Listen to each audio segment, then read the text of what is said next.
From Hollywood, it's time now for... Johnny Dollar. David Baines. Hi. How's it going this morning? I'm staying off the streets. I don't want to be beat up again. I'd advise you to do the same. I can't very well do that. The city of Clinton has filed claim for their school building. I have to make an investigation. You're bucking a rough crowd, Mr. Dollar. Wait till you meet them all. I intend to. I admire you, but I think you're foolish. Good luck. Just a minute.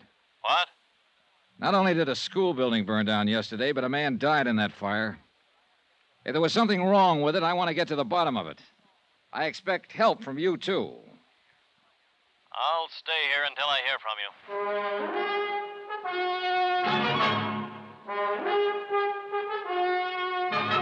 you. Tonight and every weekday night, Bob Bailey in the transcribed adventures of the man with the action-packed expense account, America's fabulous freelance insurance investigator. Yours truly, Johnny Dollar.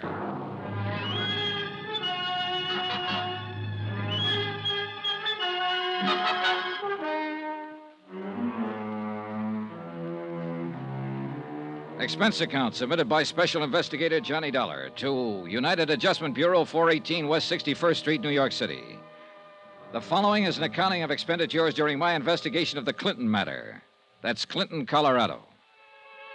Expense account item 5, 80 cents, telegram to Dodd and Company, Denver insurance brokers, who would handle the policies covering the new school building in Clinton. I requested them to forward copies of the policies. Item 6, 10 cents, one copy of the Clinton Times and the full story on the fire. It was believed by Fire Chief Hanley that the fire had started because of overheated boilers in the heating system. Dollar, is it? Yeah, that's right. I'm an insurance investigator. Yep.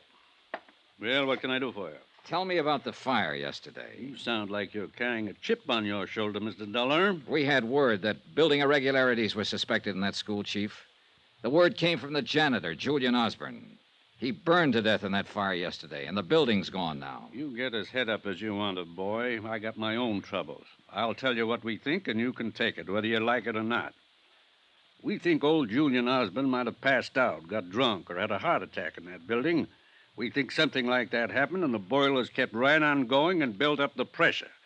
We think the boilers exploded, the fire started, and that was that. And why do you think the whole place went down? Because it spread so fast. Why did it spread? I didn't build the building. I just took care of the fire.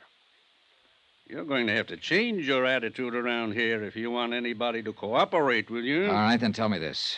Why, on a day when school wasn't in session, would those boilers be fired up at all? I don't know.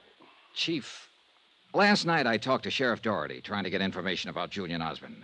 He didn't know anything either. I also talked to Florrie Hawkins, the school principal. She didn't know. Now you don't know anything. Who does? I've done my job, boy. I've determined cause. You've also given me a chance to look at you, which was about the only reason I came here. No. I'll get information elsewhere, Chief. There's some people in this town who want to talk and tell me things. You and your sheriff and whoever else is involved can't keep every mouth in this town shut. And I'll tell you like I told Miss Hawkins. I'm at the Northern Hotel, in case you remember anything. I can't hear you, boy. Not one word.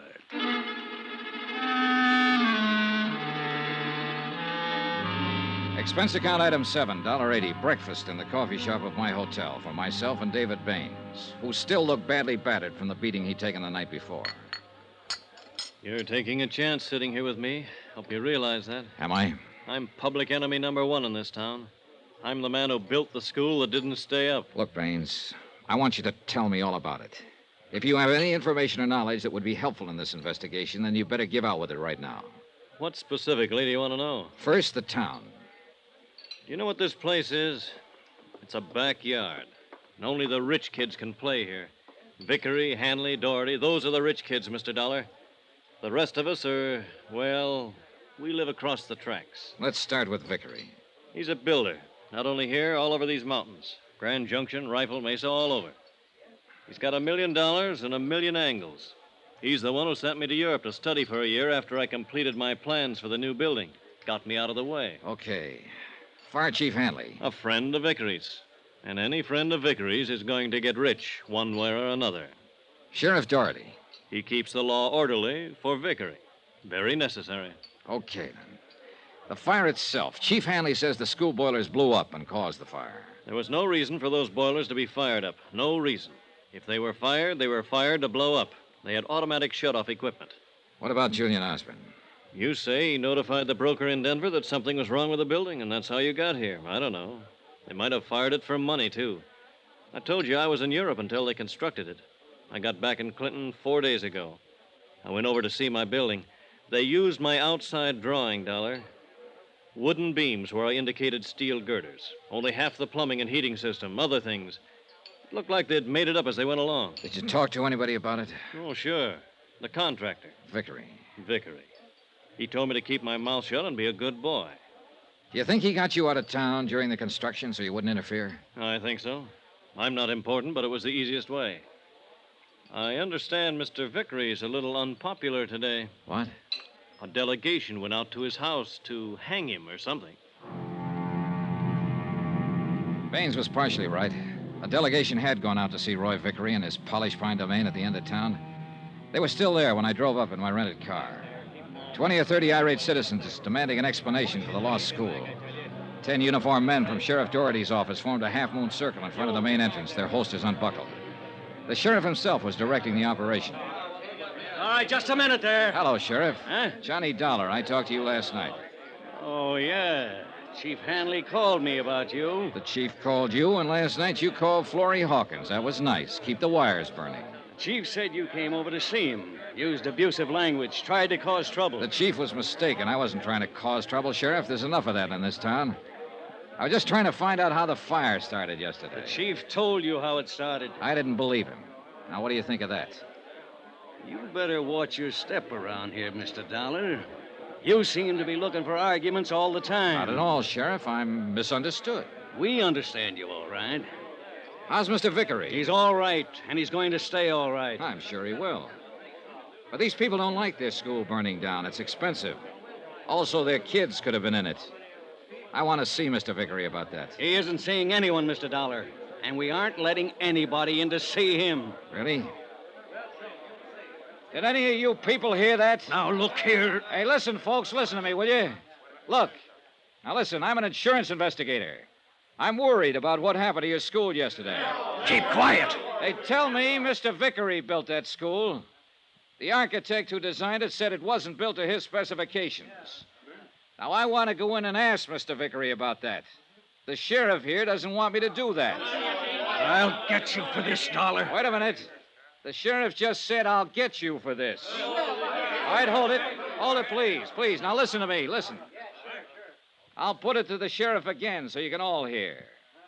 Sheriff, I want to go in and see Mr. Vickery on business.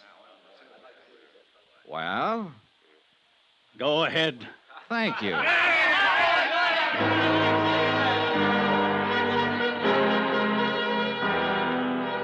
At a direction from Sheriff Doherty, the wedge of deputies opened up long enough for me to walk through the wrought iron gate and up the steps to the Vickery mansion. A tall man in a white jacket answered the door and ushered me into a den that was stocked with good liquor and big leather chairs. Finally, a big man in a blue suit walked in. He had lots of good teeth, and there wasn't an ounce of fat on his 230 pounds. I'm Roy Vickery. It was quite an act with Sheriff Doherty just now. I watched you from upstairs. That's a good, safe place to watch from, Mr. Vickery. Now that you're in, what can I do for you? Tell me everything you can about that school building. Mm-hmm. Has the city of Clinton made a claim yet? Yes, $200,000, building and contents. You got in town pretty fast. We heard there might be something wrong with that building before the fire. Apparently there was. Now, who told you a thing like that? Julian Osborne. He's dead now, you know. Oh? Well, 2 boilers explode, and there's something wrong with the building. Is that the way you people figure? Yep. Well, so do we, and we couldn't find anything wrong. Who's we? Officially, we're the Civic Construction Department. We just had a meeting. We thought we ought to. Yeah. I figure those people hanging around outside should be worrying. Well, they don't worry me, and you don't worry me. A drunken janitor goes to sleep and lets the boilers kick up, and the joint blows apart and burns down. That's what we decided in the meeting. It was a terrible accident. We'll have to use an old garage or something for a school, but then we'll get around to building another school with the insurance money we have coming. And that's that. That's that. Mr. Vickery, I'd like a copy of the specifications that went into that building. Sure, anything at all. There you are. Okay? That'll do for now. Good. Now, you can get out of my house, Dollar. You smell smoky. There were 50 pages of specifications on the building materials used in the construction of that school. They looked all right. They also looked as though they could have been forgeries. Expense account item 8, $6. One bottle of whiskey for David Baines and myself in my hotel room. Baines went over the specifications page by page. Okay, what do you think? These are my specifications, more or less.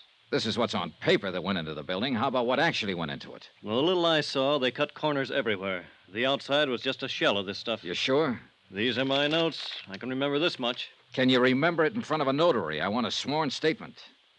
I don't know. You what? Well, don't look at me that way. You can get my statement and possibly a half a dozen other statements. On paper, you'd have a case. Then what would you do? Go to the district attorney? We haven't got a district attorney. We got a county attorney who's elected for a 4-year term. All right, I'll go to him. Vickery?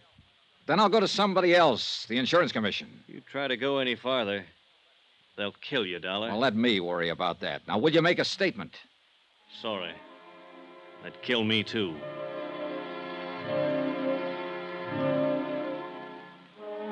And that's the way matters stood in Clinton, Colorado, 24 hours after their new school building had burned down and a man had died in the flames. Everyone seemed to know it was all wrong, but no one was willing to do anything about it. Johnny Dollar. Hello, Dollar. Roy Vickery. Wow. You go over those specifications? Yes, I did. Very thoroughly. Well, I think they're fakes, Mr. Vickery. I didn't ask you your opinion, Dollar. But you've got it. Well, I'm sure you're entitled to it. When are you leaving town? Not for a while. I was kind of hoping you'd be leaving like in about an hour. You'd make good connections then. Sorry. I haven't really gotten around as much as I want to yet. You saw me. I can tell you anything. Oh, I'll get around to you again. Get out of town, Dollar. Now. Vickery, there are times when I don't hear good.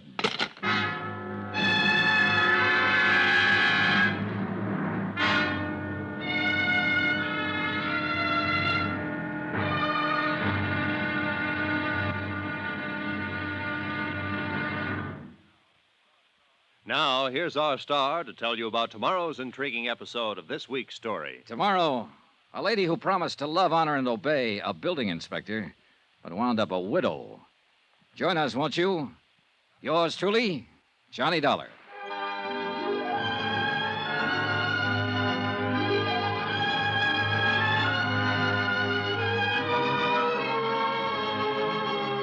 Yours truly, Johnny Dollar, starring Bob Bailey, is transcribed in Hollywood. Written by John Dawson, it is produced and directed by Jack Johnstone. Be sure to join us tomorrow night, same time and station, for the next exciting episode of Yours truly, Johnny Dollar. Roy Rowan speaking.